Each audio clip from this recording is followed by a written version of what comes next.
Hi, welcome to Motion Recap. Today, we're going to explain a movie named Troll Hunters. Do subscribe to our channel for more recaps.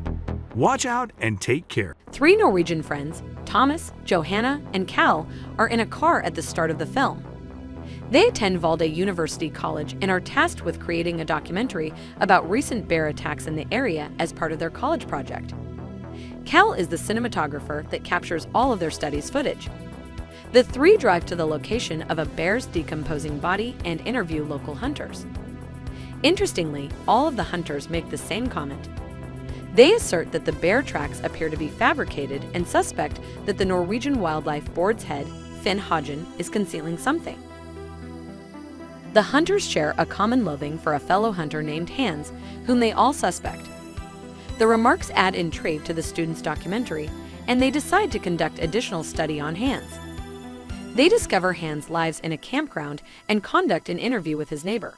Hans, according to his neighbor, spends the majority of the night out and does not return until daybreak. The group awaits his return that day. When they meet him for the first time, they request permission to accompany him on one of his night expeditions. Hans, on the other hand, flatly rejects the notion and requests that they leave. The trio sees and films marks on Hans's car from a possible bear attack. They are enthusiastic on discovering what Hans does at night, and so they park their automobile near his van and wait until it becomes dark. Hans gets into his car at night and drives away, followed by the group. They spend the entire night following his automobile and witness him board a ship the following morning. The gang unanimously agrees to board the ferry as well. They then follow him to a motel when they reach their location. They finally see him get into his car and drive away late at night. The three recognizes that this is their opportunity to ascertain his whereabouts, and hence closely follows him. They lose him, however, when they approach a gate that prohibits further entry. The notice, however, does not deter the party from opening the gate and entering, knowing Hans is already inside. They arrive in a dark and silent jungle and exit the vehicle in search of the hunter. The party becomes unsettled by the unnaturally silent bush, but they continue their chase. A sharp screech is heard, followed by the flash of a bright light nearby. The group comes to a halt, fearful of going to investigate. At that very moment, a horrified Hans rushes up to them and requests they flee. Without questioning him, the party begins to flee. They are being followed by an unknown entity, which the college students are unaware of. Although the unknown creature comes dangerously close to capturing Thomas and injuring him, the party escapes in Hans's automobile. Hans remains silent throughout the voyage, but accepts the group's invitation to join him on a hunt. He then reveals that the entity that had previously followed them is a fabled creature from Scandinavian folklore known as a troll. Trolls inhabit remote rocky outcrops, mountains, and caves. Hans describes them as unattractive and dim-witted. They constantly emerge at night to avoid being transformed into rocks by the light. The trolls are anti-Christian and have the ability to smell the blood of Christians from a great distance. Hans ultimately admits to being a troll hunter rather than a bear hunter. His automobile is equipped with a big light that he uses to turn the trolls into stone and eliminate them. Hans' story is not believed by the group, but they agree to accompany him on an adventure. Hans invites the gang to join him on a troll hunt the following night. Hans is armed with a flash gun that emits powerful UV rays, and they eventually make their way into the bush. Hans later receives a call from someone requesting that he obtain a blood sample from a troll.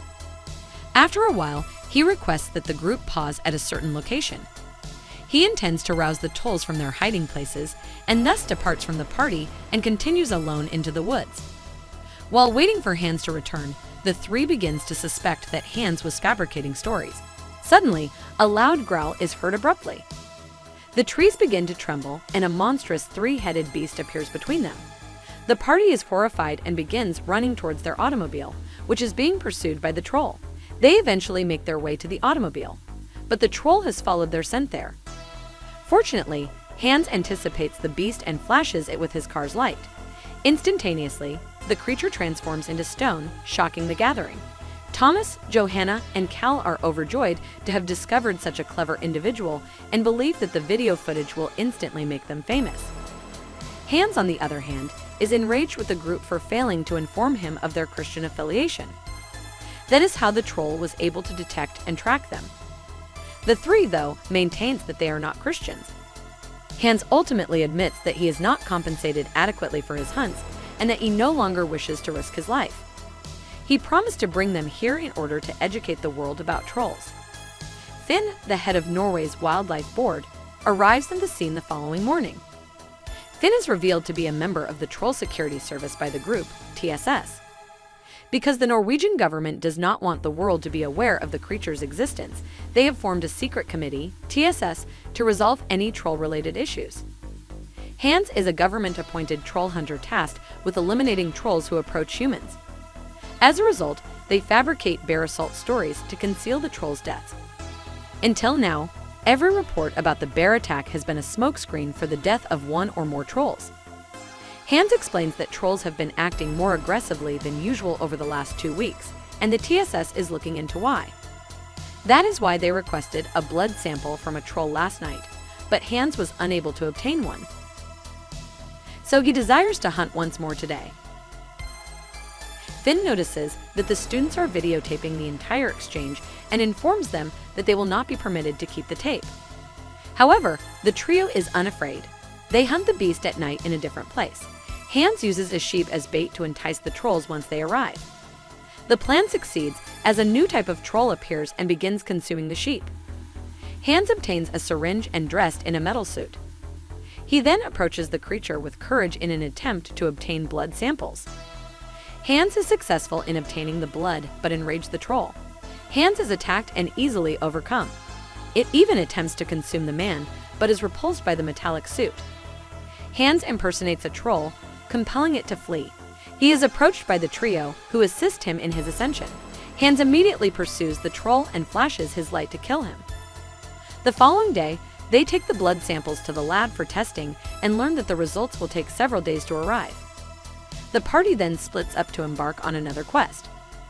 These notice several downed trees and surmise that they are the result of a troll's efforts. They follow the troll's trail of destruction until they arrive to an abandoned mine. However, they are prevented from exiting the mine by a family of trolls.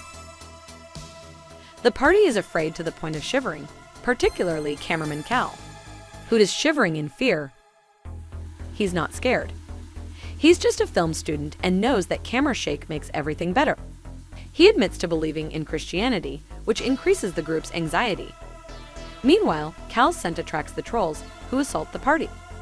They attempt to escape the mine using the UV lights, but Cal gets drawn in by the animals. Thomas and Johanna collapse to the ground, unable to absorb the death of their comrade.